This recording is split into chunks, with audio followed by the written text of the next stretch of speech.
Hello, and welcome to another episode of The Highcast. I'm your host, Furno9, or what you want to call me. I've got so many names now that I have lost count. Today, we're here with one special guest, actually. No other hosts, no more guests, only one. But I'm pretty sure the dynamic that me and this man have, I'm pretty sure we can get something good going for you. It is our wide conspiracy theorist, Jacob. Hello. Hello. Yeah, I'm all good. I brought half of my brain with me that's still, but the other side is the tub where the rest of it is that I kind of keep and I stuff it back in my ear, just to kind of the full kind of brain back there. But I've melted my brain too much that I just have a plug now and one. Sounds about right. You'll fit in here perfectly, pal. So, excellent. So all right, now this is a not super long awaited because I think it was only episode 18. That's 5 episodes ago. In which case that we did the last conspiracy theories, but it's become a popular one amongst the listeners. So here we are with conspiracy theories part 2, and tomorrow we're gonna do part 3. Actually, the double whammy. I'm not gonna spoil what it is, but it's gonna be a pretty spicy one. It's gonna be pretty fucking good. So today, I've brought two conspiracy theories. Jacob has brought a few as well. So this should be a good little run. So I think I do want to start off with the one that I mentioned for you earlier. That one is kind of like a nice one to start off with. So obviously you've heard about this one as we discussed, Bohemian Grove, right? Bohemian Grove, yeah. So, it's a weird one. So the thing about Bohemian Grove, for people that don't know, so Bohemian Grove is an actual place. It actually does exist. But what is it that actually happens there, right? What happens inside of Bohemian Grove? And there is... Should you explain where Bohemian Grove is and where it's placed and the types of people that go to it? Well, so it's basically just we're talking the elite, right? I'm not exactly sure of the location. Oh, okay. It's out in kind of northern California redwoods. It's out in the place where there's all the really massively tall trees. It's a very majestic place, just in kind of the context of just how the redwood trees are insane. If you've ever seen a picture of them, if you're American, you probably know where it's these trees are here long before even the US was a country, before the 13 colonies were even established. Well, you'd have to go too far back for it. I'm kidding. It's just based in that part. It's been a gathering place for quite a while for the rich and powerful within the US elite. We're mostly Republicans. Yeah, I mean, I've got one point here that's kind of gonna put a bit more on that one. We're talking the elite. I'm not these people are part of it, but we're talking people the top crew, the highest of the high, the super elite people. And I think one of the things I brought the most attention to it was the Alex Jones footage from 1989. And basically, so the connections here are obviously it's heavily linked to the Illuminati, Three Masons, basically a man-only elitist club is I guess a way to put it. Yeah, it's blokes only. Yeah, just the highest male politicians and celebs and stuff like that.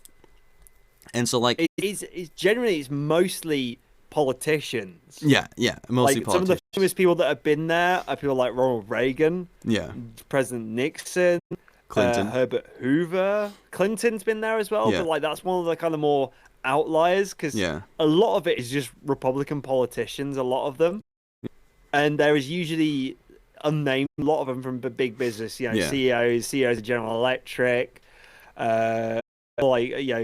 what is it, Texaco? A lot of oil tycoons go there too. Oh yeah, it's a massive get together. But do you know about how you actually get into this? Because it's absolutely insane. So to get into Bohemian Grove, or I guess to become part of it, you either have to be invited by multiple members that are already in it, but you can also apply. But the waiting list is in the decades. So, like, if someone applies now or gets invited now by multiple people, they probably won't be in until, like, the next 30 years. I don't know how many people they take in each month, but apparently the waiting list is in the decades, right? It's a thing. A yearly thing, right? So it's like the thing is, like, but also, like, they've got a few rules, and then we'll go into, like, the theories about what happens there. But they've actually got a few rules, and that Could I give some slight more context to it, because it is quite interesting to know how, like, Bohemian Grove changed from what it used to be to what it is now. Before, it was in the third started, and back then it was this kind of like these like, well, literally what we call Bohemians, you know, like the kind of the hippies of the 30s, like artists, musicians, and they were trying to find a way to basically escape the kind of rat run of what even California was becoming then, which was just through coming out, like, well, it was a weird kind of transition between what was the gold rush of California and the creation of a lot of big industry in California, and these artists would go out to what is now Bohemian Grove to basically do these, like, very, I don't know how you say it, like, just very performance-based and artisty stuff out there. But eventually, after a while, when kind of the West Coast became more of a hub of big business and political power, before, like, it was just a place for really artsy people, writers and whatnot, to basically just kind of get away from the rat run of California. And it slowly kind of changed more and more and more into what it is now, where it's, you know, big business, Republican politicians doing this kind of thing, like that they do now, and what leads to what you're probably going to say about Alex Jones and his cooked interpretation of it. Yeah, but so they actually have, there's, like, obviously there are rules there, but there's one, like, main rule, and that is no negotiations or deals. And the reason for this is they boast that because of the people that they've, like, brought in, they boast that the Manhattan Project was birthed there. Yes. At Bohemian Grove, so that is, for those who don't know, the Manhattan Project is the atomic bomb. So they boast about this. That's kind of like where that was birthed, which is kind of part of why they have the rule of no negotiations and no deals. They've brought in all these people, so they boast that that's how that was birthed. But, like, so the fucking, obviously, like, people, if people know who Alex Jones is, I guess, well, if you're starting to believe what Alex Jones is saying, then you're not. It was 1989. I thought he wasn't this insane 30 years ago. That he wasn't claiming that the frog is gay 30 years ago, you know? Now that's a conspiracy that was much further down the line. Yeah, exactly. So, but he was getting into his very much cooked stage at that point. Yeah, and I wouldn't be surprised if this was part of it. So, the main point of, so I'm just gonna go through the footage specifically now, and then I guess, Jacob, you can also go a bit more into, like, what he said. So, the first theory, guys, about, like, what they think is going on in Bohemian Grove is basically just a satanic cult. That's like one of the theories. Is, like, it's a satanic cult that does sacrifices and shit like that. So, like, in the Alex Jones footage, which I think you can actually find on the internet still, there's, like, a big, like, owl effigy. Yes, there's a certain name for that effigy. Do you know what it is? I'm trying to find it out because I had it at the tip of my tongue, and it's so, really getting footage. There's, like, a big owl effigy that they all pray to, and then, like, in front of it there's, like, a coffin on fire, and they're, like, guys in robes and hoods around, like, woo, like, whatever the fuck they're doing. And then in the footage you can actually also hear screams that sound like they're coming from the coffin. So, and the coffin is on fire, like. So that's, like, the thing is, like, that's where, like, the main theory came about, of, like, it's a place where they, like, talk about, like, humans do like human sacrifice and stuff like that.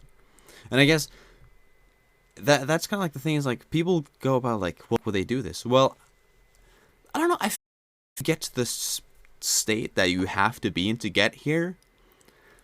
You have so much money and you have everything that it's kind of just like I guess it's like a side thing. I guess they might get bored with all they have to do, so like they got this other thing going on. Well, see, a lot of like the kind of the thing with the owl, right? And I'm still trying to find the name of it because it's driving me nuts right now. I can't seem to find it. But it's called the cremation of care, and this kind of stuff stemmed right back to started in Bohemian Grove when it was what was Bohemians and the kind of 30s hippies. Yeah. And a lot of these things are essentially continuations of what first happened in Bohemian Grove, where it was just like these kind of weird, how you describe it, esoteric plays, where they would put on these like pantomime-like shows. And I genuinely mean pantomime, because if you know what a pantomime is like in the UK, there is always a lot of men that dress as women. And that happens there, and they basically said that they're oh god, I'm trying to think. People like H.W. Bush and whatever were dressing up as women, and they're basically putting on and writing like reenactments of the plays they've been doing for God knows how long. Yeah. And this I'll probably start talking more about. You said Alex Jones infiltrated Bohemian Grove and got that footage. Yeah. In contrast with a man called John Ronson. Right. Now, John Ronson is a British journalist. He is of the similar vibe to Louis Theroux. John Ronson did a series called Secret Rules of the World, where it's a bit of a euphemistic term, where he went around different parts of the world and spoke to people of varying different extremist views. And as I was mentioning this to Furno before the podcast started, but he did one called the Tottenham, or the Tottenham Ayatollah. I don't know if I said that right, but essentially, what they did there was, he followed this Islamic extremist preacher, but the next one of the other guys within that series that he followed was Alex Jones, and Alex Jones has been talking big about infiltrating Bohemian, filming the satanic rituals that he was going to be doing, and it was like, Alex Jones said to John, we gotta go in there, we gotta go, infiltrate for the woods, we gotta go for the redwood, we gotta just be crawling through there with our camel on. It's pretty spot on. And John Ronson was like, all right, okay, but what if I just walk in there? Yeah. And Joe's like, no, you can't just walk in there, they won't let you do it. And so what happened was, Alex Jones and John Ronson went their separate ways. Alex Jones was like, I'm going to infiltrate. Like John Ronson was like, I'm just going to walk in. Alex Jones was like, I'm going to just crawl for the bushes to get in. And well, he did. And he obviously got that footage. But in contrast, John Ronson walked right up through the main driveway and just walked straight in. Yeah. He walked right into Bohemian Grove without a single security guard saying anything. He just acted natural. Act natural. It's like the greatest thing there going. Just act natural, and he got in. And a lot of what he saw himself was, it was during the day, and I think eventually he did get kind of found out and was like, it was just polite, can you please leave? He wasn't arrested or anything. Yeah. But after Jones got his clips, he tried to sneak out again in like his military style whatever, and immediately got caught. Yeah. And I mean, he didn't bring a firearm with him, but he got caught, and then he got kicked out. But what it feels like a lot of it is, when they say there's no inside dealings, I do put a big question mark on that. Yeah. Because like it does seem a bit insane that like, there's obviously backdoor dealings in Washington. Oh, yeah. Backdoor dealings between politicians and businesses all the time. But in a place where it's so secluded, don't you think that like they could obviously create a lot more Yeah. backdoor dealings than they could within the halls of Washington. Like you said, the Manhattan Project was theorized and created there. Yeah. So like, it seems like the prime place to do something like that, especially when it is just all the blokes there. Yeah. And when the only it's women as that are behind allowed closed within doors there, as it is. Yeah. the only women that are allowed in there are working there. Yeah. As like the waiters and the people that transport them about the place, because it is a huge Bohemian Grove. It's several hundred acres. Yeah, but like even though it's that massive, like it's very much a behind closed door operation.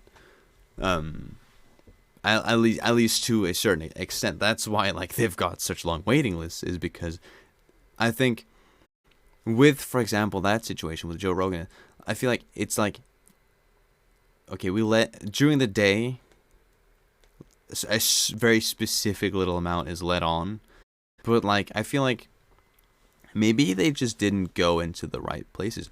Joe Rogan definitely did. You could say, Joe but Rogan, like Alex Jones, or no, what the fuck am I saying? Joe Rogan? I mean Alex Jones. Yeah, Alex Jones. Fuck. You've been listening to a Joe Rogan podcast recently? Yeah. Well, no, you literally listen to a podcast where Joe Rogan gets John Ronson on, and John Ronson talks about his experiences there. It's a really interesting one, to be fair. But just watch the full podcast. Don't look at the comments on YouTube, because the comments are cooked. They're just so cooked. That's every Joe Rogan podcast though, and anything that has to do with something like that. But like I feel like because you said that Johnson went in during the day, right? No, he was quite a while, and it was only until a while where they were like, I think some people raised the alarm. They're like, this guy here, and he left. But like, even then, like,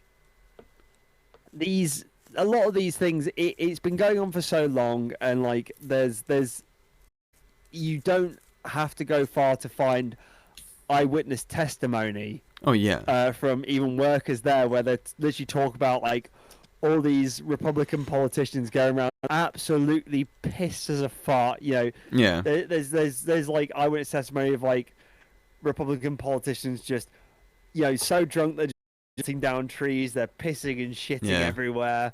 Like it's almost in a way like there's backdoor dealings going on there, but it also seems like it's just a huge like mix up. For a lot of these people, I don't know. I look at it with a certain level of amusement rather than half it's amusement, half like there's some dire shit going on there. But that's in terms of what they're trying to plan. But it pales in comparison to other kind of like major conspiracy theories, such as what happened after like. And because it's mostly made up of Republican politicians, it does just seem like a lot of what I read, and I wish I'd researched more this before we started. You told me I could have found a bit more about it. But like that's like the thing as well. It just seems like a lad's getaway. Yeah, but that goes into the second theory, because the first theory is just that like it's a stag do in Prague.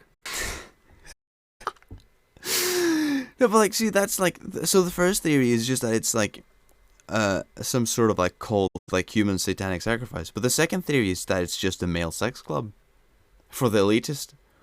And it's like, I mean, Ronald Reagan and Clinton both mentioned in separate interviews. They didn't say the exact same thing, but they both, like, one of them actually used the FAG word. They basically said, like, oh, that's where they all go to like touch men or whatever the fuck.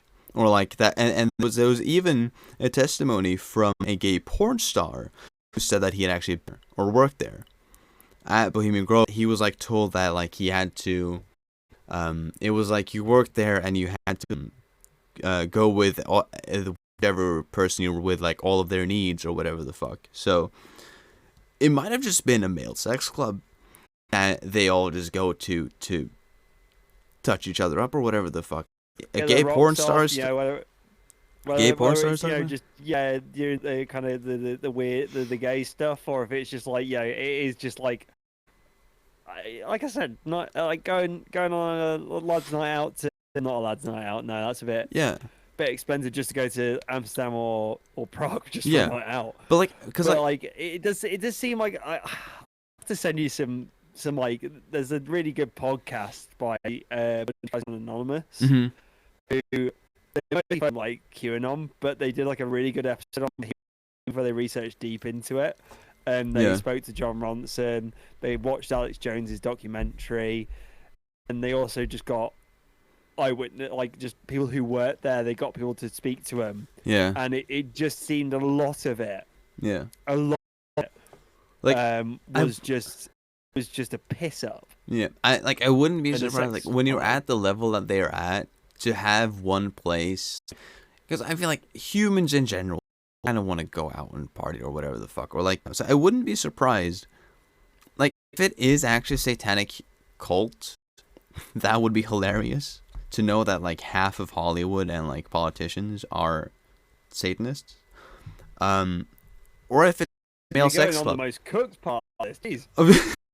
but like it would like I wouldn't if it's just like a place for like the elite to go and be normal with other people that are like them, because I feel like if you are someone like Tom Cruise, if you want to go out, obviously I'm not saying that Tom Cruise goes out and fucking parties hard, but like if you're someone at that going out to party must be Moloch. No, but Moloch. Yeah, the owl is called Moloch. Moloch. Okay. Yes. It's an ancient Sumerian god. Oh, of course it fucking is. It always goes back to like the oldest stuff. Yeah, it feels like I don't know. It's a lot of the reason what they don't just do that one burning of dude. Imagine the cremation of care is just one of them. Yeah. But there is several, and just brought. Let me see. Imagine the Alex Jones footage is actually just him filming fucking. Imagine it's just him their foreplay. But like, no, I can't get a boner. It's I can't get a boner. It's like I love my wife. he just had like the worst moment. So what he thinks he's watching is a human sacrifice. Well, it's actually just kinky fucking foreplay.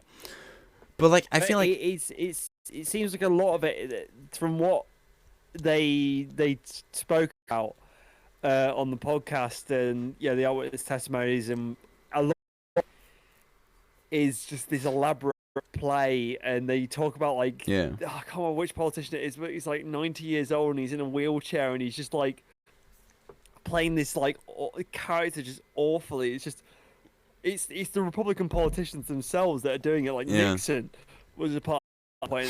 It's all just like this elaborate play where they just get to unwind all the time and it's not like, have to deal with like just like, oh, you're gonna take this money to give Texaco some more pussies, right? Yeah, sure. Can I just get balls deep in guy, and can I just like woman, pretend I'm sacrificing someone to Moloch or whatever? I don't know. It's all just very strange. There's too much going on with the Bohemian Grove, and I feel like that's what makes it interesting to talk about. Is like, you've got some people saying this, some people saying this, some people saying this. You got the footage, and you got this and that. I feel like there's so much going on that you can't just pinpoint it to one thing. But wouldn't be surprised if it was just a place for kind of wind down. Because like, imagine like if one of them is to have a party or whatever, they can't just go to a normal club because of who they are. Because like their face will be recognized, and it would probably be a difficult time. So then to have a place where they can all go, and they're all kind of like around the same level, so they won't get that shit. Makes sense. But then again, you can't explain the Alex Jones footage, because was it actually human? You're fucking screaming in the footage. Like, it's literally, they have huge in this place, and like it's the owl shrine in the lake is what it's called. Yeah, it's an artificial lake in basically the interior of the grove. Each night they do it. Yeah, they literally each night just night they do it, and that's just one part of it. Yeah. And they have these informal talks before it happens. It's mostly about like public policy. Yeah. So obviously these things are being talked about while they're there, but they're all just pissed as skunks. They're all just pissed as skunks. Yeah, they're all drunk as fuck.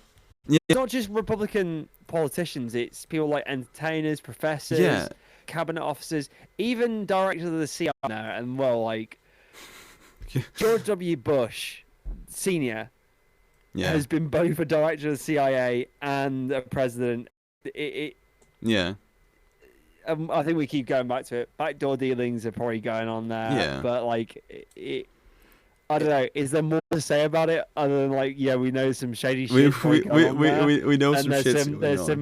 There's some guys getting they're getting their dicks wet. But Yeah, like, how much more do we know about it when there's like some places where there's much more potentially serious public policy talking going down, like I don't know, potentially like the Bilderberg Group or the World Economic Forum stuff, or like Davos. Maybe we should both just apply to get in there, and then we'll see. And then, we both apply to get in there. Then, as soon as one of us gets in there, let's film everything. We go through this, right? One of us gets in there, all right. Setting up this 30-year plan. It's 30 years, guys. You're gonna see either me or Jacob release some footage from Bohemian Grove, and we have cracked the code. I feel like that's a good idea. What, we just catch one like Republican politician going, "Man, this bussy be fire." Exactly. God. Man, I didn't. Man, my life doesn't feel like this. Oh my god. All right. Okay. Only sins. I didn't know you could do that with your mouth. I wouldn't be surprised. Anyways, I think. Oh, fuck's sake. I feel like I think we can just agree that it's a fucked up place. It probably has a lot of shady shit going on, and there's no way of pinpointing exactly what it is because there's so much floating around. So that it's so secretive that you could really begin to even describe what might be going on there. Like with people that are eyewitnesses and shit like that, probably I wouldn't be surprised if they're saying is just scratching the surface. Like they think they've seen a lot, but they probably haven't seen anything, if you know what I mean.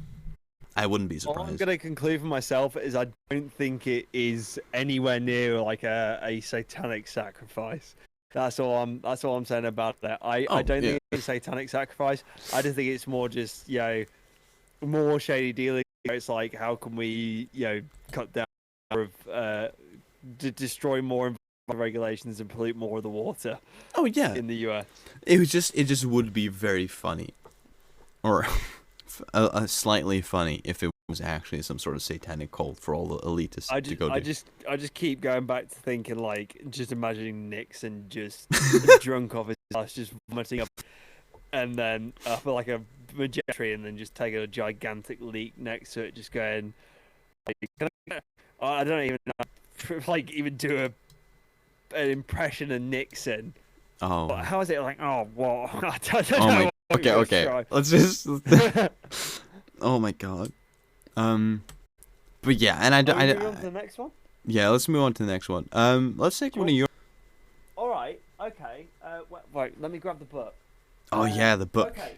So we're going to go a bit more light-hearted on this for this next one, because I think when we're talking about satanic cults and that potentially what other weird crap might be going down, let's do one that's a bit more not out there, but it's not anything to do with any of this stuff. But it's called the Oak Island Money Pit.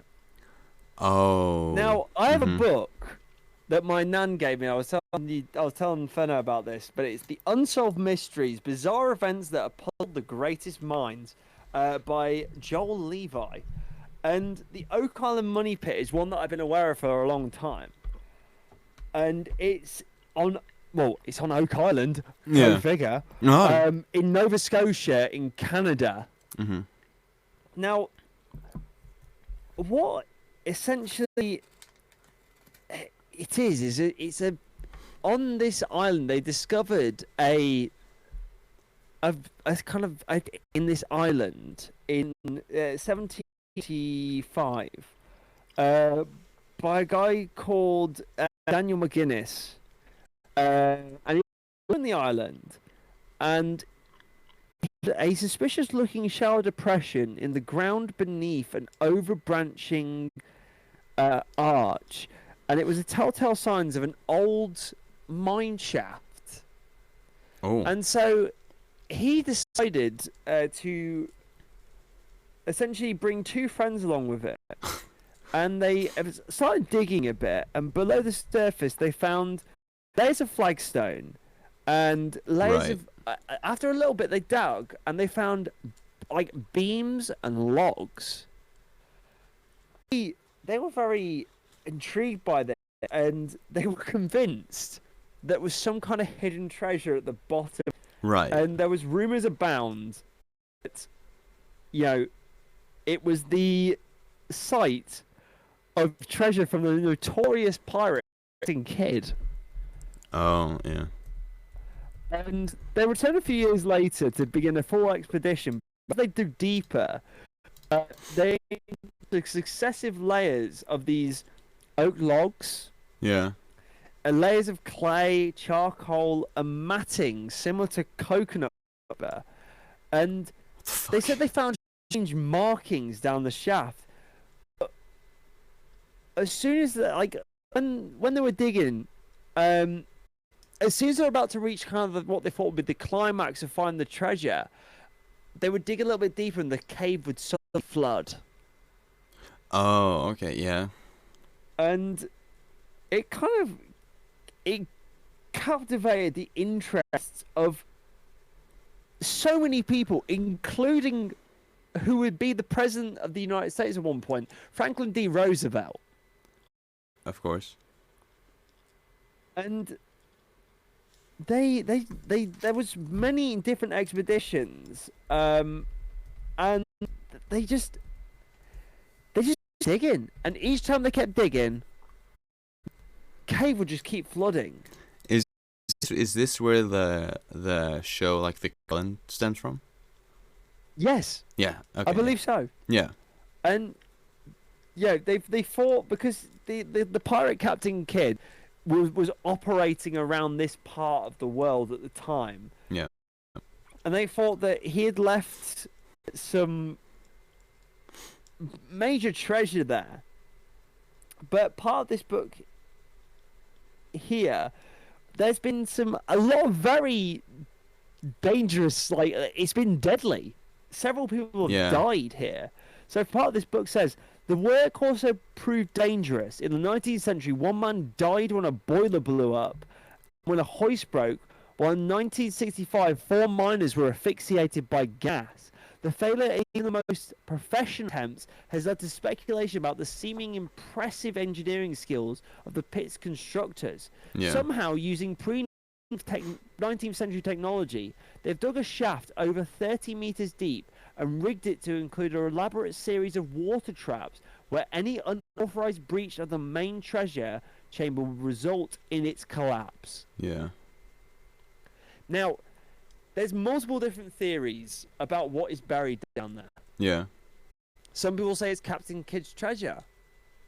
It goes as far as saying that the Ark of the Covenant is buried down there. Oh, really? Yes. There's so many different theories that surround this. Yeah. Even stuff as the Knights Templar have been linked to somehow being able to get from, well, where they were being persecuted in France, Yeah. all the way to Nova Scotia in Canada. Yeah.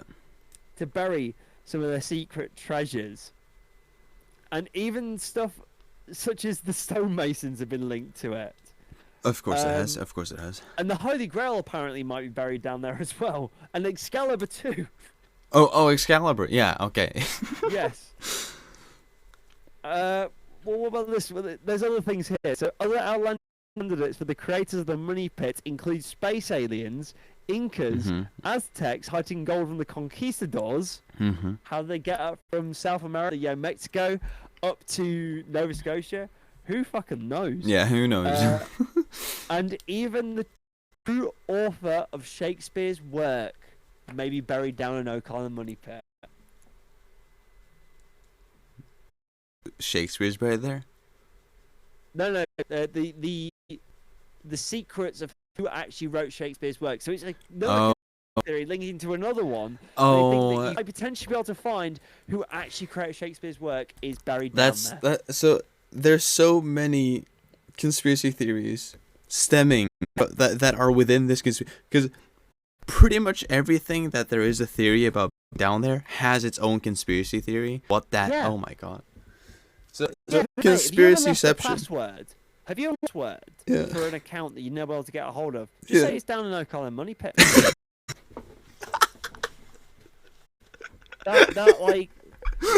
that key with the key that you had to your front door that you lost, Oak Island money pit. There's some it's a perfect excuse. Oh no! Why did you forget my Valentine's Day gift? Oh, the Oak Island money pit ate it. Sorry, the curse of Oak Island took it. No. When your teacher asks you, "Where's your homework?" Oh, the Oak Island money pit. The Oak Island money pit. Oh my god. There's also a very to chuck a pale load of water on the fire. This theory. Yeah. There is very real kind of evidence that the pit is built on rather unstable parts. Yeah. Where essentially because the island isn't very deeply rooted into the land. Yeah. So digging deep enough, you're eventually going to end up hitting something where like the seawater's kind of creeped its way into the kind of underbelly of the island. Yeah. And digging in the wrong way is just going to cause it to flood. Yeah, that's what I was thinking. Is like traps. Okay, I could see, but it makes sense that it's just because of the structure of the island, right? Yeah, but it doesn't stop people from claiming that there is some very strange places down there. They've even some people in 1970 said they managed to send a camera down there and they found these strange markings that they didn't decipher. Yeah. But any further excavation has found markings of it, and well, I guess as well that because it's been excavated so many times over so many, over 2 centuries, it's been excavated. That they dug from every different angle to try and reach this pit. Even the digging has caused some of the conspiracy theories that apparently, that it keeps falling because there's some amazing booby traps. But it could be that some people have dug into it, that they basically compromised the integrity of the island itself. Yeah. Like I wouldn't be surprised, and because I've also seen some of the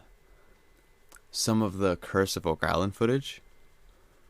Yeah. Which is a show. So okay, so some parts of it just looks like there's a horrible structural integrity in the island, which would make sense. But also I remember there was one clip where the guys were digging, right? They were digging some hole, and then all of a sudden they get to something that looked a water pit.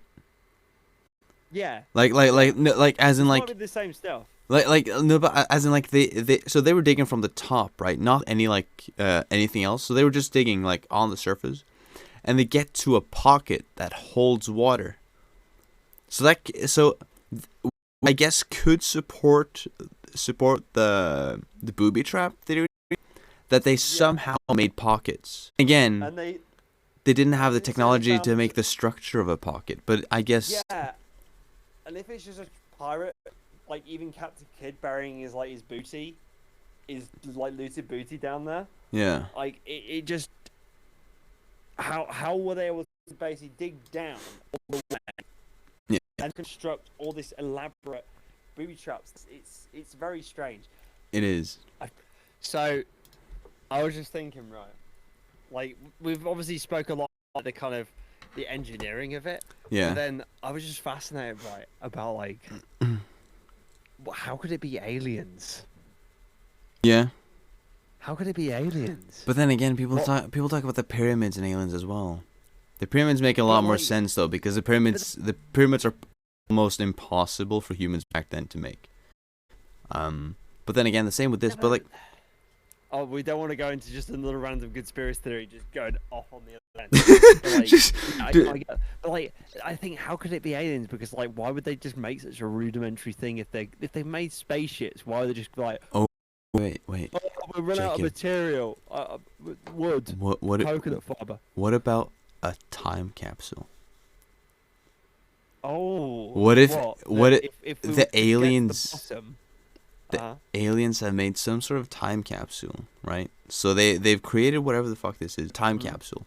Now then I'm on conspiracy theory right now. So what if, right? Okay, so it's a time capsule. So it's either for whenever they come back here, or maybe it's like we have visited this place. Yeah. So it's kind of like a check mark. So they know exactly where this is. And then, like, to prevent us from changing it and fucking it up, they've created all this shit that they know is going to stop us or fuck us over.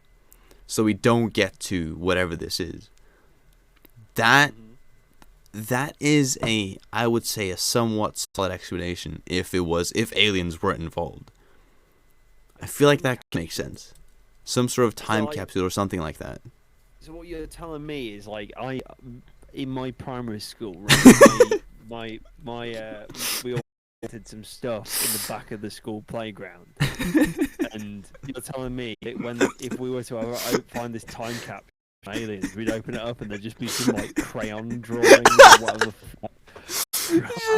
Just a piece of fucking blue tack. Oh my god.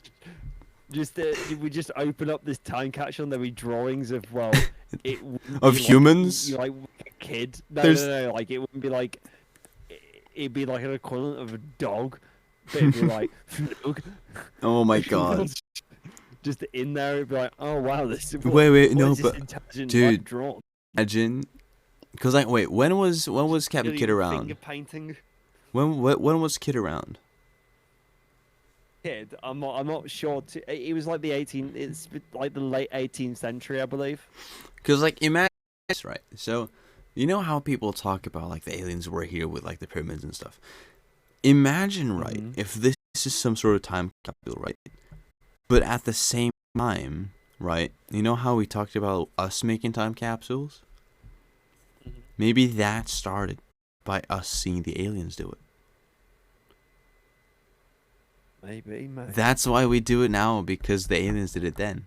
Because if you really dive into the aliens on Earth mindset, you have to go back to at least the creation. I feel like if you're gonna delve down the rabbit hole of aliens on Earth, have to go at least back to the pyramids. That means that they've had enough time to have an impact on us, to us making time capsules with drawings, crayon, and a fucking blue tack. But like in terms of me saying that this is a time capsule, maybe it's them storing equipment for next time they come here, or it's some sort of marking, so like they know that, okay, we've been to this planet. I don't know. I'm trying to think of something where someone like puts like marks something, but like as they mark up every single planet they go to. And then to not draw too much suspicion, they use materials that are recognizable for us. So they use wood and logs or whatever, create this, and then probably some shit on the inside with whatever the fuck they have in there. And then they've created traps that also seem natural to us, or like seem like possible to us, not using any sort of extreme technology, so that we think that it's not as big as it actually is. Okay.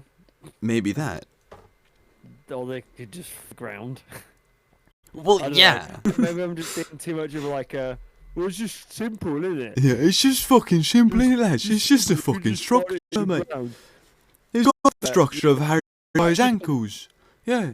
You're actually putting a bit more thought into it. I'm just like, I'm just talking about 10-year-olds. I'm giving fucking time capsules. I'm giving genuine, somewhat plausible explanation to the aliens. You're trying to do it with the aliens. I don't know. Maybe, Do I think it's aliens? No, I'm just giving it an explanation. No. If I were to genuinely put up a plausible theory of it, it could just be some genuine pirate treasure that they've done. But they buried it deep down. Did some like very basic things to kind of just deter people from getting into it. But because of the zealous kind of treasure hunting that's gone on there, the treasure hunting itself has made it more harder to find maybe what's at the bottom. A lot of people, the thing that or the most like kind of plausible one that I've seen could be at the bottom is just pirate treasure, gold coins, jewels, artifacts and whatnot. But dude, what if they've booby trapped without booby trapping? Booby trapping without booby trapping? That means they're just not booby trapping. No. As in, like, they realize the structural integrity of the island was as bad as it is.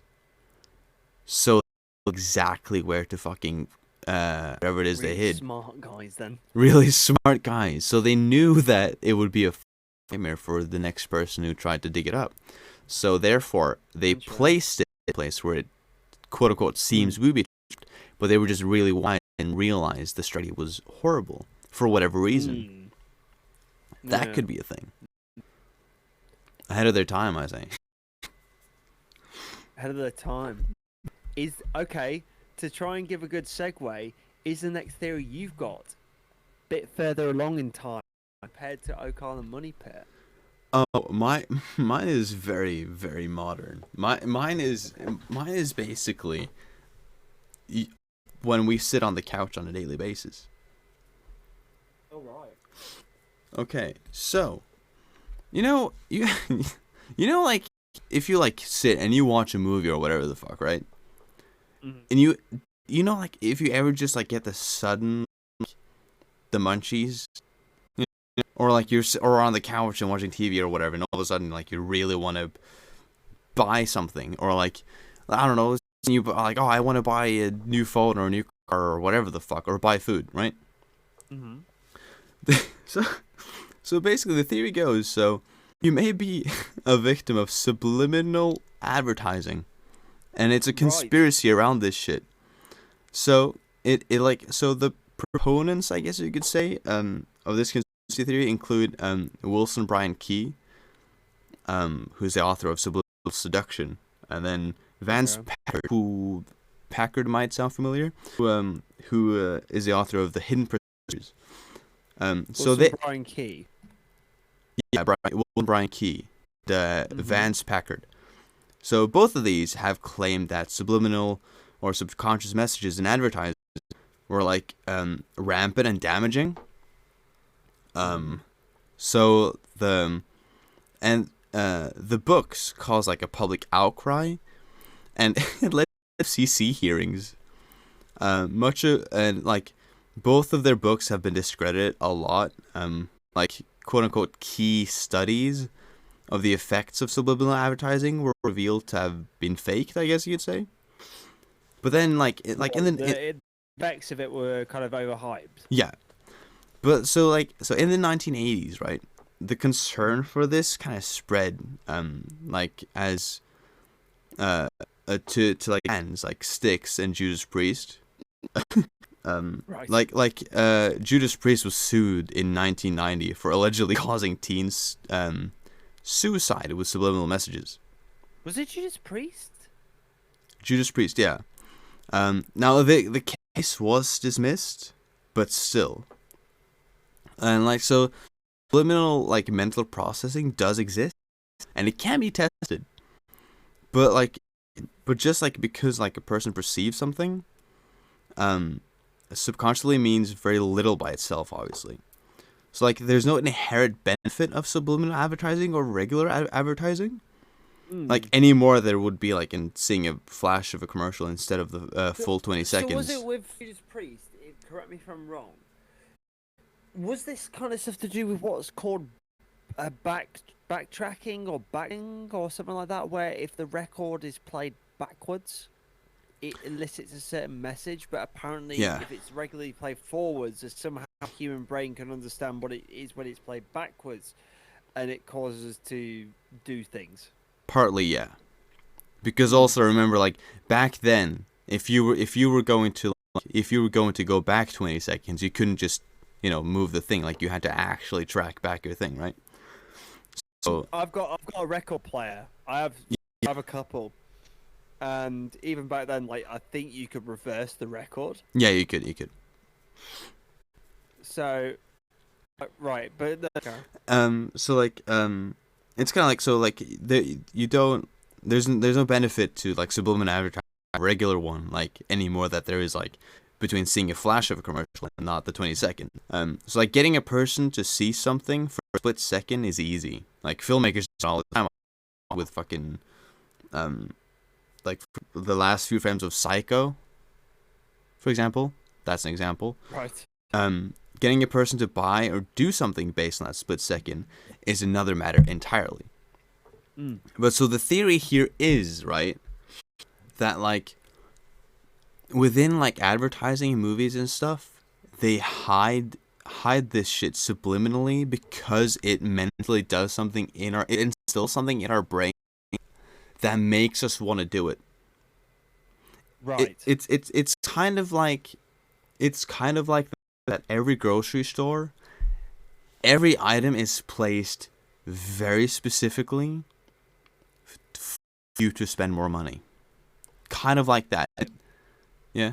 But is that subliminal messaging, or is that more just the placement of things and where they are placed to essentially cause people to, look at those products in a certain area? Because I would say because I don't know if like when you're talking about messaging, if you're getting the things mixed up a bit, because it's very real in merchandising. Yeah. As it's called in the area of marketing.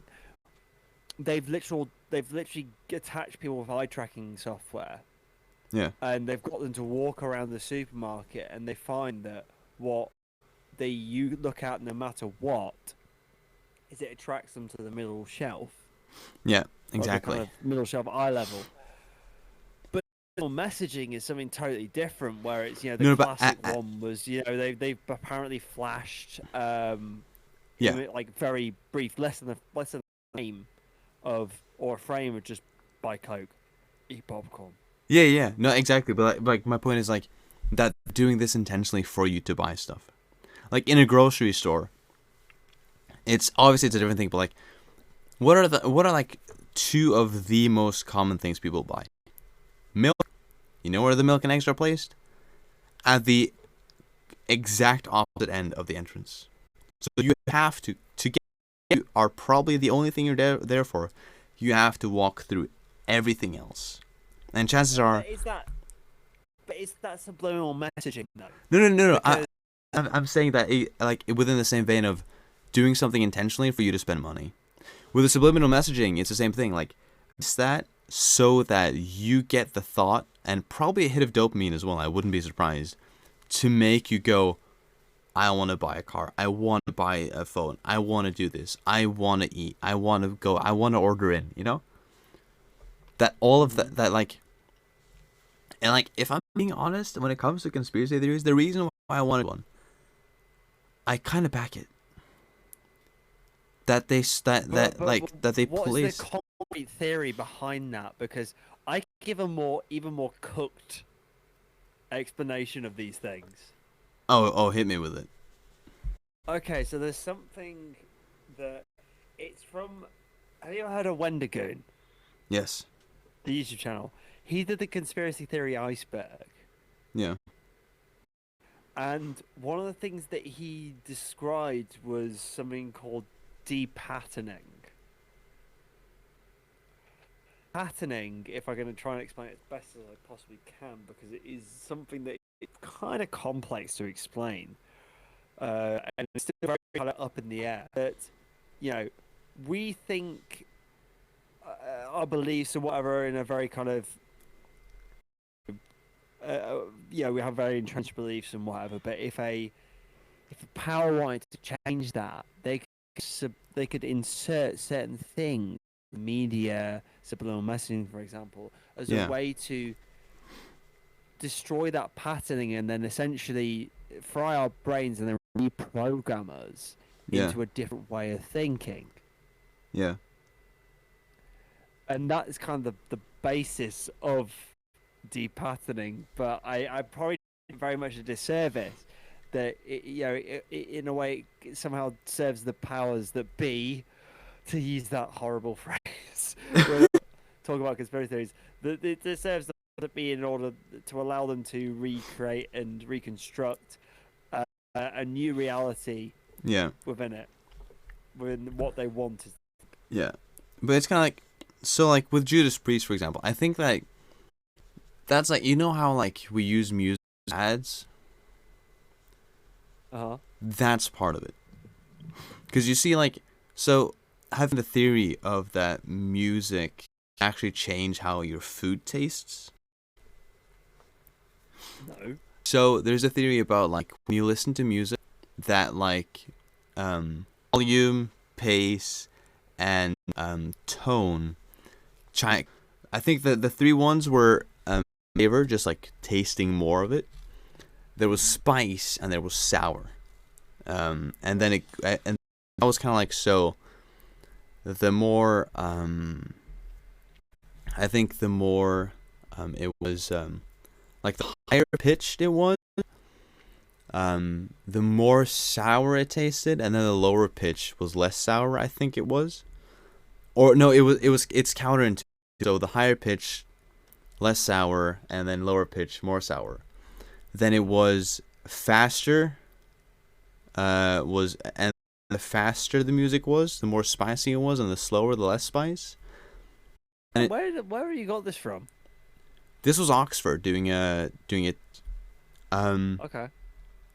And then it was, in terms of volume, the higher it was, less flavor. Lower it was, more flavor. And so I feel like it seemed like that was actually pretty genuine. That it actually has an effect on how we taste food. So that's also, so then when this came about before this, but people thought that the reason why we always use music in so many advertisements, in very specific advertisements actually, is because it instills something in you, whether it be within the lyrics, whether it be in how the song goes, or if it's to the product, that it does something within you to make more. I think there was one guy that, like, if they connect a song to it, you know how like you'll see like an ad now use a song that's singer from like 20 years ago. So like it's gonna play on those nostalgia notes. There was a theory. They theorized that like the reason for that is not so that you want it in the moment, but that the next time you go to the store and you see the product, your head, because it is like, I guess, a nostalgic song or whatever, or a known song, that song like and it plays and makes you just want to buy that because it connects. But that just sounds to me like just classic, just marketing theory. Like, yeah, I know this of myself because I did this at university. That there's these kind of connections that can be made. Like nostalgia is a huge part of it. It's either the nostalgia of it or it's the use of convincing somebody, basically hijacking the brain. It's why advertising is so powerful for children, and why a lot of countries have banned it. Yeah, because pest is a huge one. Like it's just a huge thing when advertising. But subliminal messaging is a very broad topic. Oh yes, it's very broad. If we want to bring it more back to some things that we've spoken about before, where it is when we look at, say, for example, if we go back to Judas Priest, the famous trial of Judas Priest, the suicide that apparently happened through that, and they were taken to court. And I've just brought up a BBC article about this. They were taken to court in 1990, and the parents claimed that the subliminal message within the music, when it was played backwards, it encouraged them to commit suicide through messages that were suicide. Let's be dead. Do it. Do it. Do it. The defense of the band, they were testifying in person during these because if they didn't, they want a whole other load of theories. Yeah. They pointed that if they wanted to use subliminal messages in their music, they would just tell the kids to buy more records. Yeah. So that kind of goes back to like a more marketing sense, where it kind of removes it from this weird panic stuff from Judas Priest and the Beatles. Yeah. Where the reversal of these records was, why would they want consumers to kill themselves when it would be this one less customer? Well, I guess people would be like, well, because they're insane and want people to kill themselves. But, like, you should know that's kind of ridiculous as well. That's the only way to, like, support that, but it's still ridiculous. It doesn't make sense. Like, they would, Especially in regards to Judas Priest and a lot of, like, the other music stuff, it kind of comes from a realm of satanic panic. But God, we spent a lot on this. I feel like, should we move on to the next one? Yeah, but let's just acknowledge that, like, I feel like it's literally just smart advertising. It's just smart advertising. I feel like with the most of it. Yeah. But okay, so I did have one that I was going to say, but then it's another heavy one. So I do have two, but did you have? Is that all yours that are done? Those are mine. I thought I'd leave a bit more space for yours. So let's go for the kind of the more light-hearted one, and I'll go into like the really the kind of more hefty one afterwards. But it's still something you can laugh at because it's so batshit insane. So the next one, right, is something that in the 1800s in the UK. And it was around the same time that it was about. And there was a lot of hysteria around that kind of time. It was very strange. But there was apparently, and this comes again from the Mysteries book. Oh, yeah. Oh, there we go. Let me just quickly bring it up because there's some really good passages from this book about it. And that is sightings of Spring Heel Jack. Spring Heel Jack was a Victorian era of urban legend, and he took many forms, but it was always distinguished by his incredible jumping ability. Oh, of course he was. So, what a lot of people saw was a man that was usually dressed in, it was like a kind of almost all black suit, bar his trousers, which were bright white, but his eyes burned like fire. Okay. And he tended to be seen flying across roofs in ordinate distances, and that's where the name Spring Heel Jack comes from, because they believed that his boots had incredibly powerful springs within them. Right. And it said that let me just find the right part of this book. It kind of says that these kind of mystery alien, almost these kind of assailants from all over the world, but it's clear that the first recorded encounters with Spring Heel Jack came in December of 1837, with the Morning Chronicle reporting the appearance of. I'm gonna do the accent for this. Oh my god! This is fucking incredible. Some scoundrel disguised in skin and wearing spring shoes, jumping to and fro before the foot passengers in the neighbourhood of Lewisham. Apparently, locals had taken to call him Steeljack. In the next few weeks, similar apparitions were reported in various parts of London, with widely varying descriptions, including the shape of a bull in form of a white bear, dressed in polished steel armor and in the form of an immense baboon, 6 feet high with enormous eyes.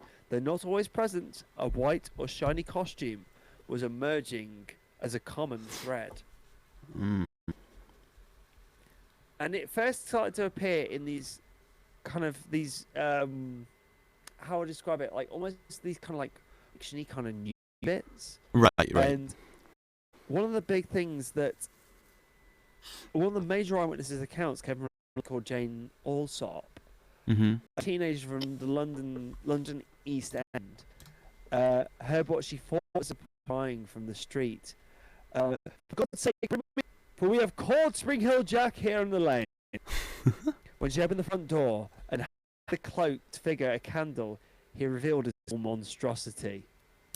Eyes resembled red balls of fire, a helmet of sorts, and a costume which appeared to fit him very tight and seemed to resemble white oil skin. It vomited forth a quantity of blue and white flames from his mouth and caught her, tearing her gown with his claws, certain was some sort of metallic substance. And from this account from Jane Alsop, Yeah. it gained widespread notoriety, and a duke organised patrols throughout the streets of London Oh. to try and find Spring Hill Jack. But the thing was, this character wasn't just spotted in London, it was spotted in Birmingham too, and many other parts of the UK. So, was this, in fact, an actual entity of sorts? Or was it just a hysteria? Now, theory suggests that Spring Hill Jack could have just been a case of mass hysteria. Yeah. Or it could have been an interdimensional being or something of extraterrestrial origin. Yeah. And it says here, one of the earliest proponents of the spaceman theory of Spring Hill Jack was British actor Valentine Dial in a 1954 article for Everybody's Magazine, in which it argued it is significant that a high proportion of those who saw Spring Hill Jack were convinced that he was not of this world, but either a spirit or a visitor from a distant planet. A being reared on a planet where gravity was far greater than Earth would be able to leap colossal differences on this planet. I suggest that he is an alleged monster, was a visitant from space who had been marooned. People used to think that owls weren't from this world back in the day. So, what do you think, mate? If we're going to unhinge our brains a little bit, if it was an alien, could it possibly be an alien? Or do you think it's just mass hysteria? I don't know. I feel like maybe it was just Batman who time traveled. Okay. I don't know. Time traveling Batman. No, because interdimensional time traveling Batman. Because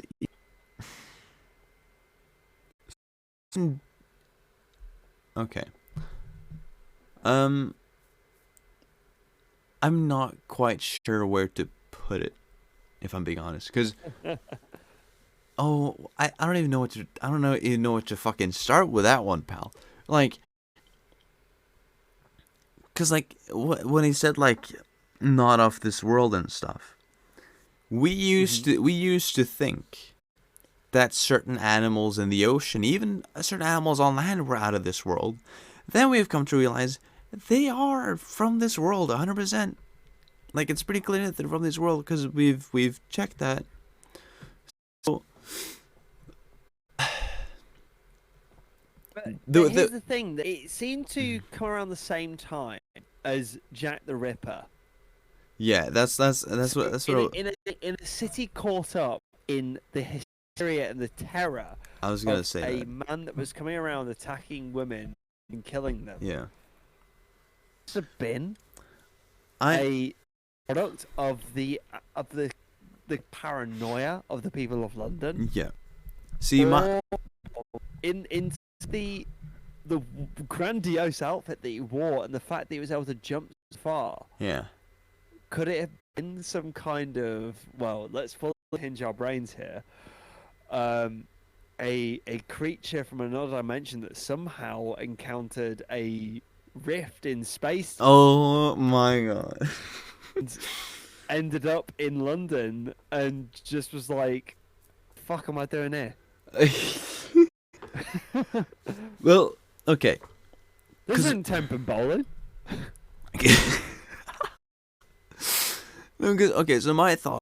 So, I feel like with conspiracy, mostly, okay, not as much conspiracy theories, but like especially with like urban legends, the one thing that always kind of it's kind of like Chinese whispers. Word of mouth makes it worse. It's like I'll tell you that I was watching a football game and I saw fucking I don't know, I saw Harry Kane score an amazing goal from like no, but it'll sense. I'll tell you, I watched a game. I saw Harry Kane score an amazing goal from 16 yards out. Then or like from like just outside the box or whatever, right? So I think the box is 16 yards. I'll say like just outside the box, right? And I was like, this beautiful goal. Then you will tell this to someone else, and you'll be like, oh my god, Harry Kane's goal was amazing. It was from like 30 yards or something. And then they will, you know, the more people that tell it, the more it exaggerates. It's like Chinese whispers. It develops with every single person, slight bit. And that's the thing with like shit like this as well. One person will have seen something, tell that to another person, who then will probably add layers to it, making it even more grand than what it was, and that's how the clock keeps on ticking. Right? So, let's say one person saw just a jumping from a roof to another roof, right? Mm-hmm. And like, I've never seen it before. Yeah, never seen this before. Maybe it was a bit of like, maybe it was a big leap as well. So like this person, let's say it was just someone that was very springy in their legs, so they could jump very far. So they're like, so to the person who saw this, it doesn't make sense. You can't jump that far, even though this person was just very naturally not jumping or whatever, fuck, right? They'll tell someone like, oh my god, I saw a man jump. I saw something. I don't think it was a man because it jumped too far or like jumped over. Then someone else. They'll say they were unsure of what it was. Then the next person will be like, oh, I think there was a monster jumping from a roof to another one. Or they will like the second or third person in line is the one that starts the mass hysteria. So it's like hysteria. So the first person sees something, they tell that to the second person. They will either tell it and make it more extreme, or they will be the one that makes it extreme. So they will start the mass hysteria, or they will tell it to the third person who then takes it far out of context and makes it even worse. This could have just been some sort of guy. This could have been a robber who robbed someone. And then, because someone saw him, he created this mass hysteria about some being. And then the woman that, like, what was it? Like, she handed the candle over? She had a policeman going, I need a candle, essentially, and she handed the candle over, and this man apparently had these bright fiery eyes and breathed fire at her. Yeah, see, that could literally just, that could be her. So the way that our brains work, they're very complex. So that could have been, let's say that if she used a candle, I'm assuming it was probably late. So it was probably dark outside. Maybe she was tired or tired up, I don't know. Passing this to a man, a robber maybe, right? Then because it's dark, this light reflects in his eyes, so they look fiery. Yeah, okay. Okay. And then in terms of clawing her, maybe he had a knife. And then he basically just slashed her 3 times. And then in terms of him breathing fire, that could have been a dose of whatever the fuck was going on with her. Or maybe maybe it was a flintlock. Maybe it was a gun. And then she thought that, and then because of the state that her mind was in, she was getting freaked out she was disoriented probably. It looks like his eyes are fire shoots, and then maybe that looked like fire. Maybe her brain playing tricks on her. But like him breathing fire, I don't have a plausible solution to. The eyes, handing candle. It's dark. It's glowing off his eyes. Makes sense. He looks pale. Fair enough. Anyone can look pale. And then, or whatever, could be knives, or a knife or something. Okay. I feel like that's plausible. And like if there was no burn marks on her, spitting fire could just be her over exaggerating. So, I'll give you this right. The whole interdimensional like theory. Yeah. It's just confined to Spring Hill Jam. Of course, it's not. There is a lot of stuff that talks about the things such as Bigfoot and the Yeti.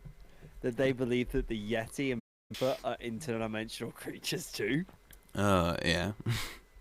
That they believe that, like, these things, because they are only spotted ever so often and disparately around the world, mostly in the US, like, so there's probably something going there, so go figure. But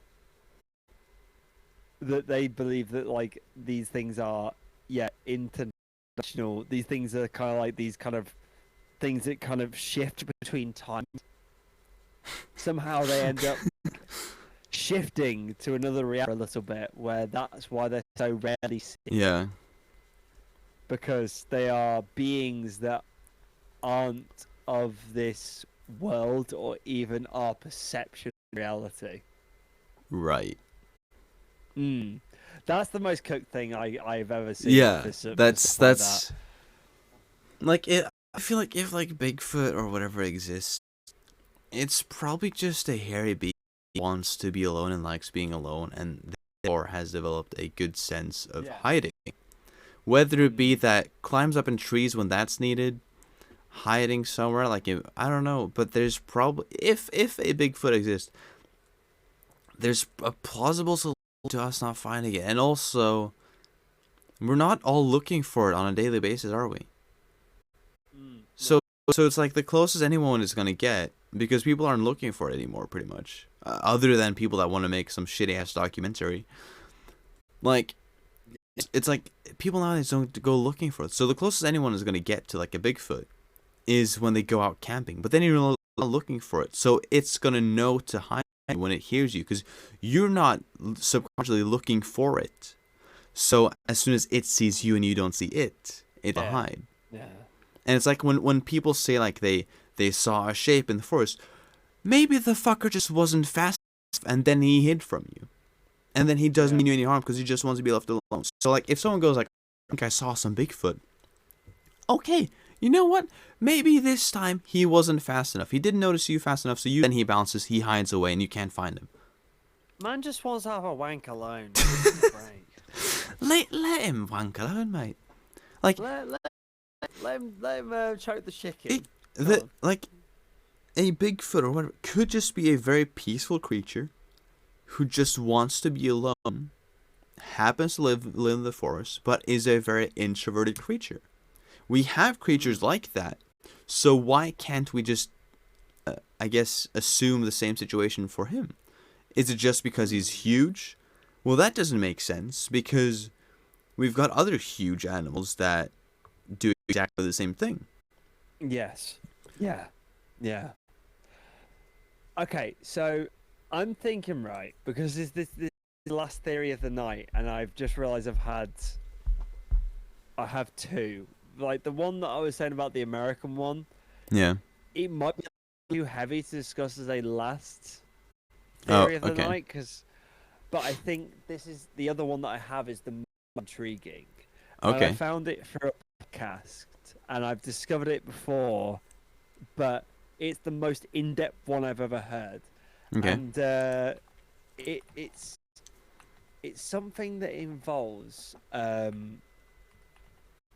it's possibly what we class as the most convincing and compelling evidence of aliens visiting this planet. Oh. And this is the Rua UFO incident in Zimbabwe back in 1994. Oh, okay. Do you know much about this? When I studied African history, it popped up. What, Rua in Zimbabwe? Yeah, because of Zimbabwe was one of the main countries I was using as a reference. But I didn't delve into it, and I've regretted it ever since. But please, go on. From the podcast that I listened to, and I've heard it before, but it was Media Roots Radio, and shout out to Media Roots Radio, because they are a very good podcast, which they go a lot in depth about conspiracy theories, but it's not this headline stuff. It's very much in this very measured and kind of thought out responses. But so it's also known as the Ariel School UFO incident. Right. So on September 16th in 1994, in Rua in Zimbabwe, it was in a private school, a mixed race private school. So it wasn't white kids, it wasn't just black kids, it was a mixture of very different cultures and races as well. Right. And what they saw was essentially 62 children observed a craft flying across very low over the horizon, and it landed.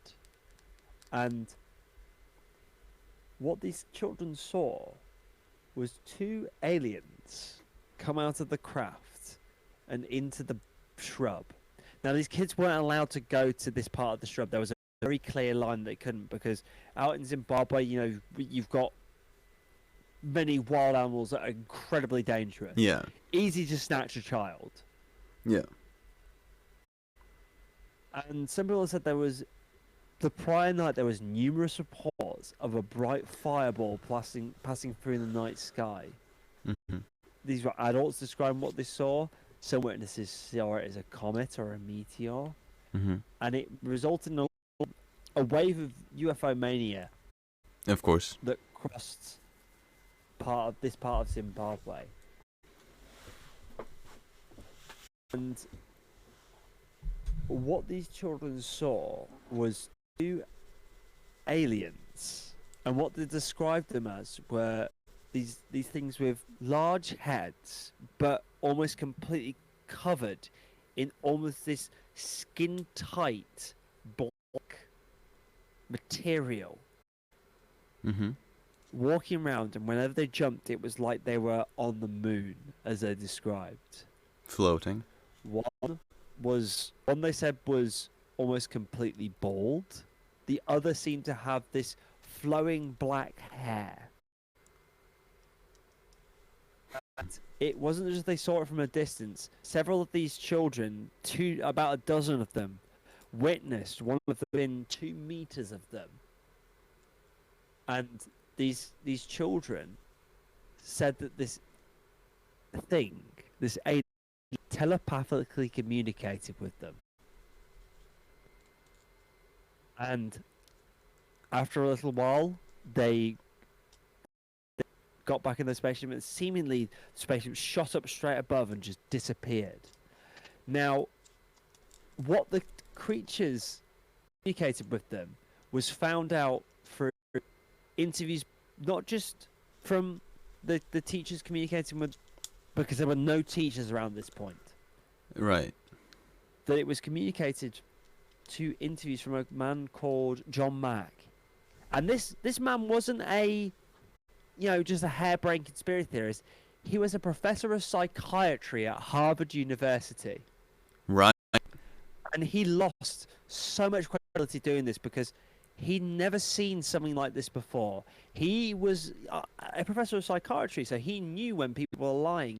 And he went and interviewed as many of these children as he possibly could. Tried to interview nearly all the 62 children he could. And there is evidence and video footage you and even on the BBC, of these children telling cameras what they saw, what I've just described to you.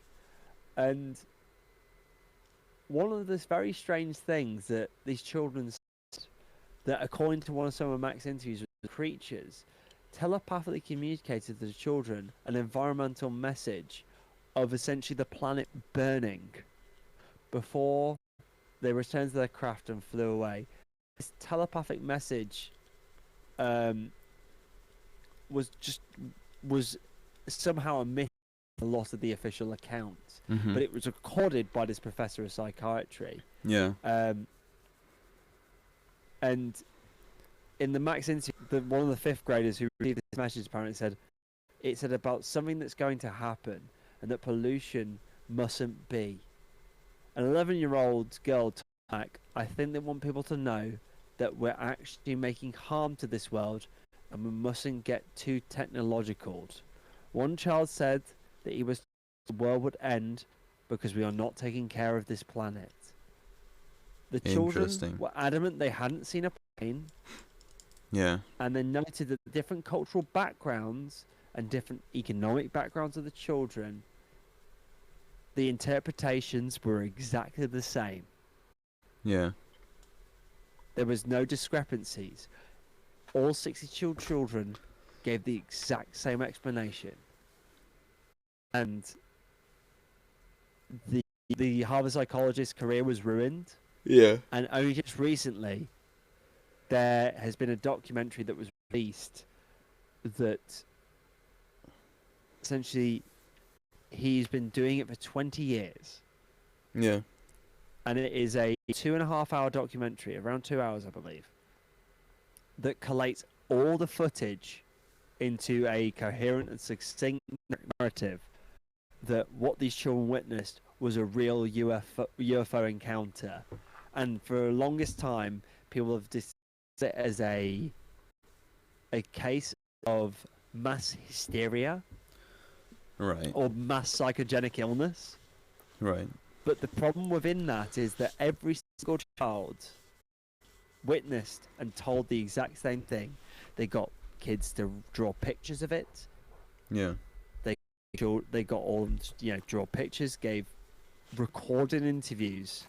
And even now within the documentary, when they interviewed these people separately, 20 plus years later, about 23 years later, they still tell the exact same story. And it is not just a stone cold, this happened. These children are incredibly affected by it. And some of them refuse to talk on camera about it because they said if they spoke about it, it would destroy their careers. Right. So, at this point, is this just a bunch of 62 children somehow deciding we're going to make this up? Or did they witness a real life UFO encounter? I feel like for someone at that time to talk about pollution like that, something is going on. Like that doesn't, what way? As in like kids don't just make that up. Oh, okay. As in now I don't know about you, but like now I'm not saying that I'm huge on like theorizing about aliens and ghosts and stuff like that. But I do believe that if we are the only living beings in this entire universe. Yeah. To me, that is ridiculous. And one of the things, right, is that there is a map of someone did a map of the globe where they recorded UFO sightings, and a lot of them are the vast majority, 97% of them, are based in the US. And a lot of those can be put down to nowadays of experimental aircraft from the US. Yeah. Stuff like the B-2 stealth bomber. But I mean, where once classed as unidentified flight according to the public. Yeah, like the only thing that can ever be, the only ever unexplained, one of the few ever unexplained ones, which was a mass recorded of, is the Phoenix Lights in Arizona. Yeah. and they still haven't been explained by the Yeah. military. Even though recently the US military has done kind of like what we classed as we called a limited hangout, Yeah.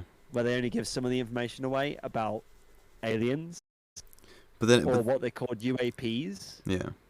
unidentified aerial phenomena. Yeah, because like the thing that people don't realize about the word UFO, you use that as soon as something enters your airspace that you don't know what is. The military literally, Yeah. if aircraft that we have never seen before enters the Norwegian air, the Norwegian military will be like, we got a UFO, because it's an unidentified flying object. That's the point. Well, that's what they call them UAPs now. Yeah, exactly. That's why they've changed it as well, is because that, okay, we need to actually specify. A UFO can be anything. Like, a bird can literally be a UFO. A gliding bird can be a UFO. So, like, Yeah. Space debris. Yeah. Space debris. Space debris is a UFO. Aircraft. Yeah. Aircraft that are foreign to a country can be identified as them. Yeah. So, now, it's in terms of... It raises the question, right, of... And I think you did say it before, like... With something that I believe is as convincing as that... Yeah. That it raises the question... Have aliens visited us before? Or how often, if you believe, Yeah. have aliens visited our Earth? Yeah. And either that these things have only been witnessed by one or two people, where, Yeah. you know, them talking about it would be classed as them being crazy? Yeah. Or is there a frequency of alien sightings where it leads into wholly different theories, mate? We can go deep down this rabbit hole where... But did you are they know just that... observing us? Did you know that, like, if aliens existed, we might not be able to see them because they're not on our visual... They might not be on our visual spectrum? They're on the higher plane of being. Like a different dimension. Like, technically, but it's at the same way, like, you know how, like, you don't see radio waves? We don't see certain energies or waves. We know they're there, but we don't see them. You know? Like, they could be, like, their technology could be so advanced.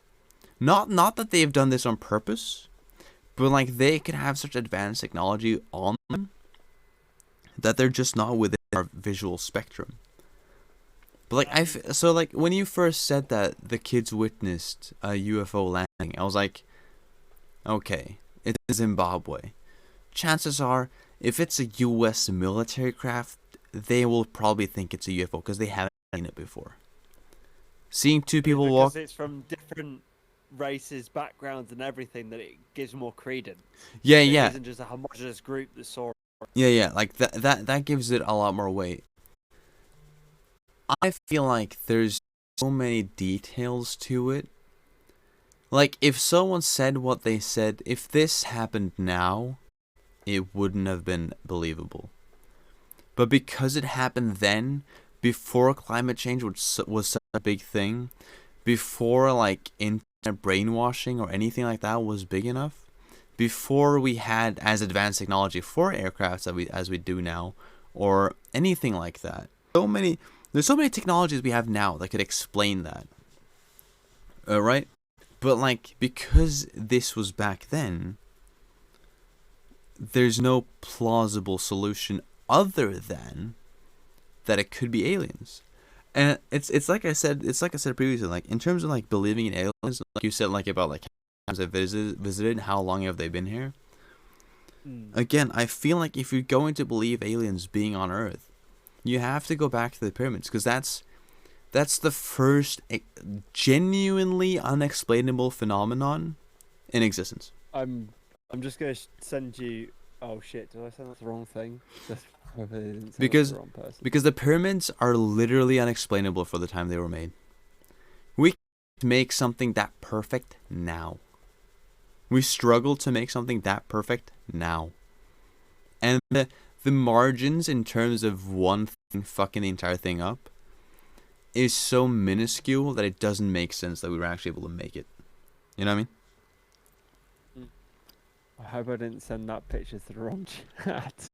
because I'm just trying to find the pictures, because there was one that is very, very spooky. And I'm just trying to. Oh shit! Where did it go? I'm just trying to find it because it'd be interesting for you to show it on the stream. That the oh, there it is. There it is. There it is. There it is. Can I put that here?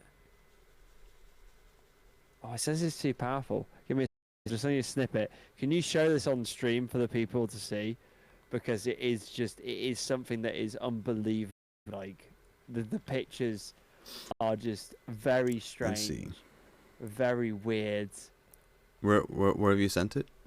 Let me just try and there you go. There's one. Oh, is that's the kid's drawing? Yeah, there's another one. This is another one of if you can show these at different points. Yeah. Like, if you change them out, but like here's several of them, and it talks about all of them wearing this like kind of black suit, where their ships are coming right with the ships. It's always like a similar kind of style. You know, it's very. They're always very. They're very similar, but not exactly the same. But they always seem to bring the same thing. That it was like a kind of circular, weird crap. Yeah, it looks like a rock. Yeah. But it's just these things are just so strange and weird and fantastic. Another one here. They all talk about a very similar thing, and these kids that we got to draw these things. Yeah. At different times. I don't know how easy you can obviously show these on stream. No, I can show them. They're scary similar. And like, how old did you say the kids were? 11-ish? Everywhere between as young as 3 years old and as old as 10. Oh, okay. And there were what, 64 of them? The principal of the school decided to protect was below the age of 5 years old because they didn't want these kids to witness such a thing. Right. And I mean, it was a good job that he did because he interviewed the guy who made the most recent documentary interviewed these people. Yeah. Some of the youngest, and they could tell the same things, but they were just like, some of them literally said, I don't want this because I don't want this affects me to this day. Yeah. The first photo on screen now. That's the creepiest one in my eyes. The one with the head with the red on it. Yeah. Then the second one. I'm gonna pull that up. There's 4 of them. There we go. Here's this photo.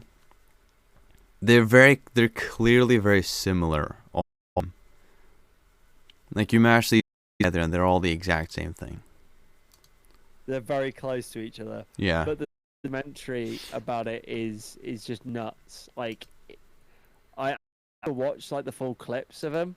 Yeah. But it is just, yeah. They all talk about like, landing them in the trees. Yeah. They all talk about how something in a black suit, like this black skin tight suit, came out. Yeah. Someone talk about how like had or like hair almost covering its face is shown in the third one. Yeah. And then the final one is just the same thing. This ship landing is right. It's all just so strange, and like I'm fully unhinging my brain at this point, but I'm just like, surely this is the most convincing evidence that aliens have visited this planet before. Yeah. And they still do, but because it's within a country that isn't the United States, and because there's so many witnesses of it, that it can't just be put down as something like mass hysteria, because it just seems like it's almost like you're trying to discount what these kids saw. Yeah. I feel like because there isn't the money behind it to investigate it. Yeah, it's insane. But a documentary is called Aerial Phenomena. Yeah. and you can watch it for free. And I've seen clips of it, but I need to watch the full thing because there was literal recordings of the children talking about it mere a day after it. Right. And there is children, different ages, different races stood next to each other talking about it. Yeah, yeah. And it was a multi-religion school as well. Right. Yeah, okay. They weren't all like Catholics or Protestants. Yeah. There was There's different tribal beliefs. There's pretty much no way for example, a teacher. There's no way for one teacher to convince every single kid there about this. There's no way. There was no teachers there. That's when it was seen. No. As a previous event, I guess is my point. Like, yeah. There's no way that anyone could convince like over 60 kids, all from different backgrounds, whether it be race, religion, whatever. There's no way of convincing them of that. And the fact that the kids then were all asked to do this separately, that's, again, I know for a fact that over 60 kids, even if someone had presented to them, okay, so this is what you're going to base your drawings off of, they wouldn't all have been able to remember it to that degree. There will have been at least one kid who would have started snickering and going... At least one kid would have forgotten something, whether it be how the spaceship looked, whatever it be. The thing is, the fact that all of the spaceships had a similar shape, all in the forest. The aliens' heads were all very, very similar, and they were all walking through. What they were wearing. Yeah. So, like, there's no way that this is something that's set up. Unless this is some sort of massive, huge way that they've integrated all of them separately, but it's all within one area, just telling them what to do.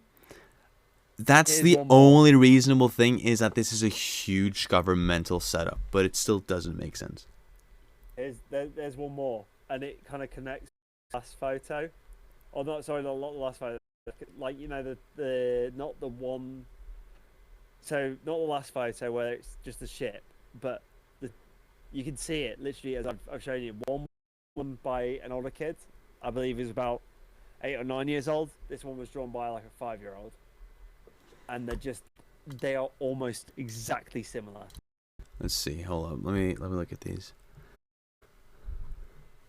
Oh, okay. Yeah, that one's pretty similar to the third one you showed me. Okay. I'll so the third and fifth. Yeah, okay. So if you can just show those two back and forth. Yeah, that's the third one again, and the fifth one. Sorry. Yeah. Oh, God. You're fine. Let's see here. Just one more time. Yeah. So you said it was drawn by a 5-year-old, and the third one was drawn by someone who is about close old, I believe. So this one, so this one is close to 10. Close to 10, and the other one was about a 5-year-old. Yeah. 5-year-old. The head teacher decided to protect anyone that was below 5 years old because they didn't want these really young kids to have to relive. Essentially, they said such a traumatic experience for them.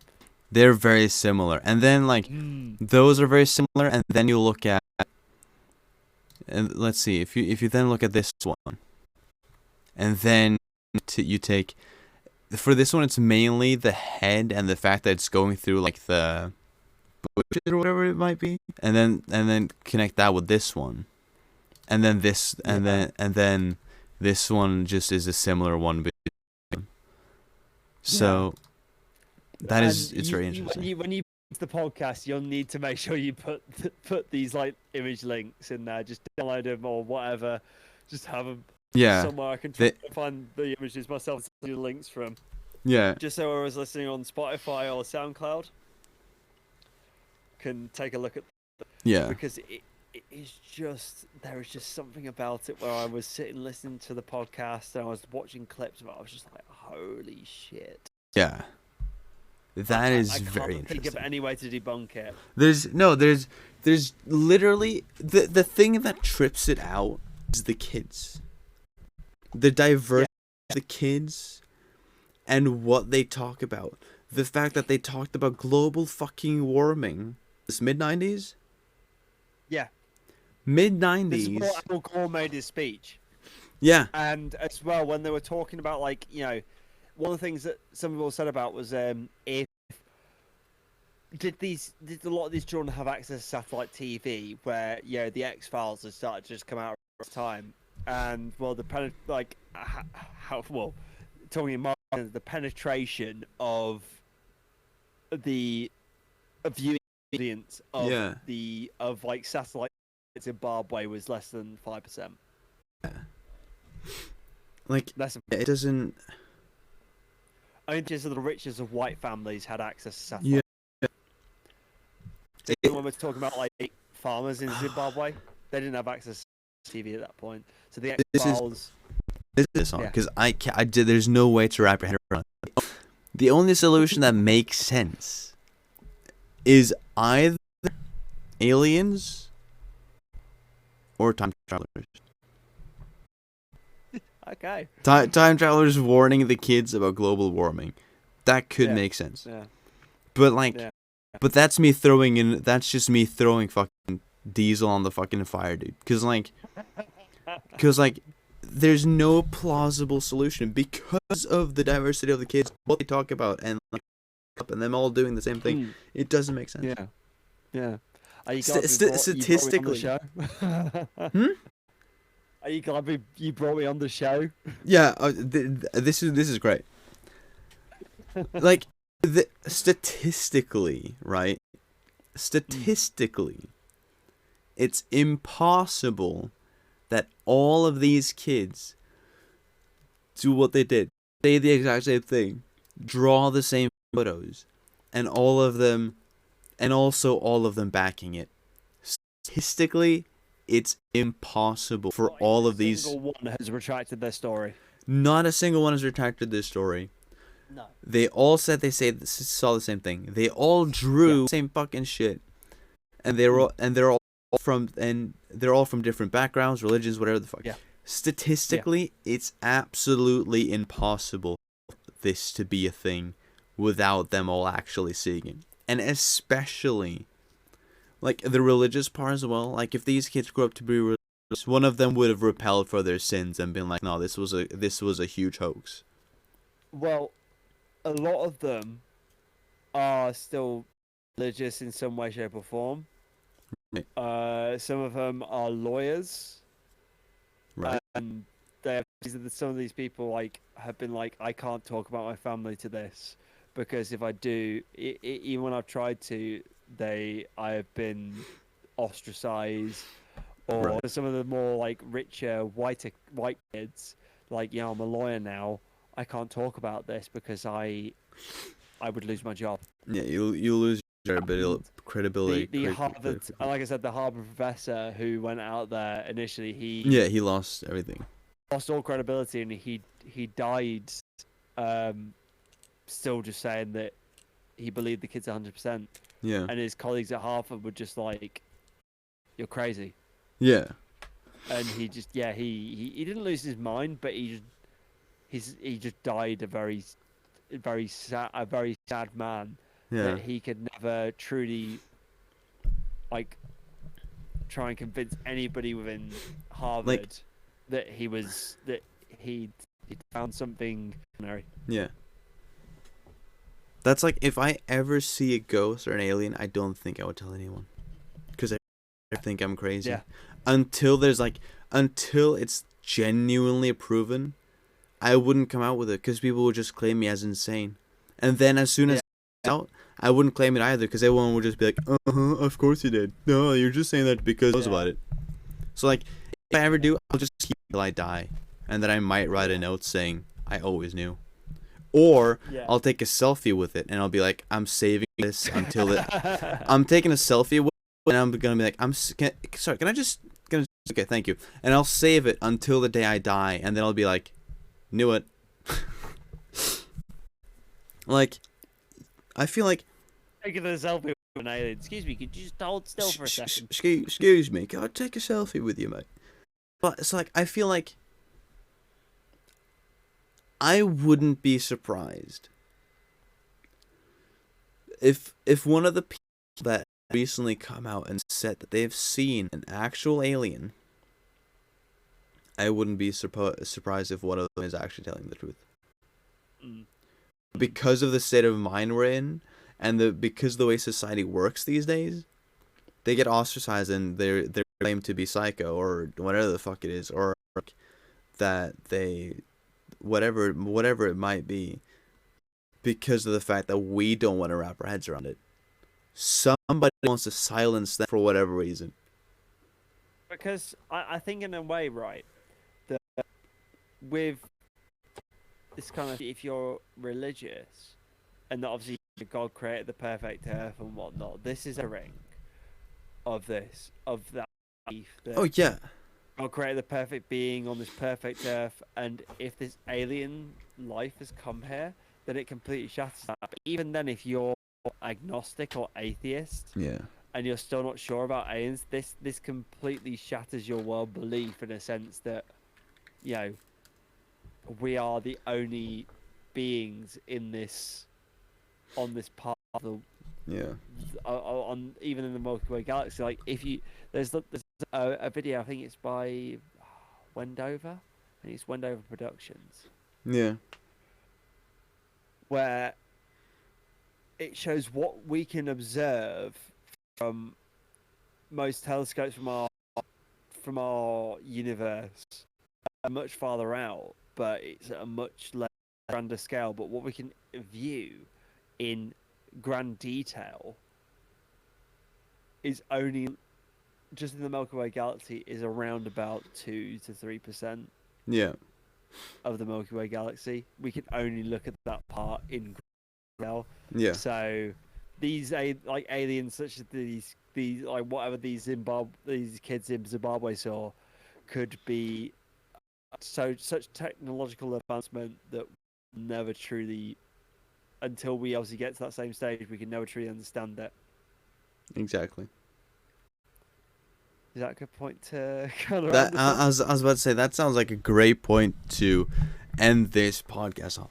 Thank you, everyone who has listened to this episode of the High Council podcast. The first time we're going with a duo, as I'm concerned, but it worked out pretty well, I would say. I think that's some we got some fucking good some good conversations about these conspiracy theories.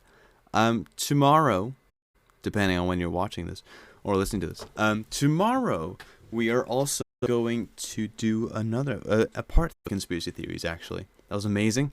Thank you. Go. And I will give you a bit of a hint. Oh. So there are two quotes I'm going to give you, or one's a quote, one's a kind of the beginning of the hypothesis. Mm-hmm. One is from it was used several times from Philip K. Dick, a science fiction author that seems to have this very obsession with the quote, and it is, "The empire never ended," and in conjunction with that, the beginning of the theory is that the Third Reich never ended. Exactly. So stay tuned for that. Thank you all so much for listening to this episode of the High Council podcast. It's been a not long awaited, but it's definitely a requested return of a series that we're going to do part 3 of tomorrow. Again, depending on when you listen to this. And then we're also going to do hopefully a part 4 in not too long. So yeah, this was absolutely amazing. I'm glad. I think that was a great theory to end it on as well, because all of the other ones we found a decent amount of plausible solutions. I think this one there is none. Yeah, there isn't anything. No. Like I said, if you want to watch the documentary, it's let me just try and I'm just gonna try and find the thing. It is called Aerial Phenomena. Go check it If out. you watch the documentary, go watch it. I've seen some clips, but it is just incredible. Yeah. It's a documentary 12 years in the making, and it is just nutty. I'm definitely gonna check it out myself. So, Jacob, thank you so much for joining on this, and we're gonna have have you back on tomorrow, where you'll take full charge with a theory that I think we're probably going to talk about for a long time. Yeah.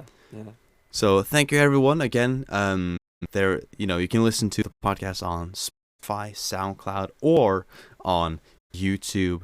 We also have an Instagram, the podcast. If you want to check that out, we got everything on the Instagram as well. And then if you're on YouTube, the link will be in the description to all the socials and all that stuff. So thank you all so much for tuning in. Now, I don't have Vector or Kami. I usually threaten you guys at the end of the podcast, and I can't drop we can't drop the tradition. So basically, what's the tradition? That we threaten them at the end of each podcast with something that was relevant in it. So for example, like if you talk about Star Wars, we'll talk about like Vader, sending Vader to kill him or whatever. But if you don't follow, Spring Hill Jack will knock on your front door. Exactly. That was exactly what I was gonna say. Spring Hill Jack will slice you up, pal. So thank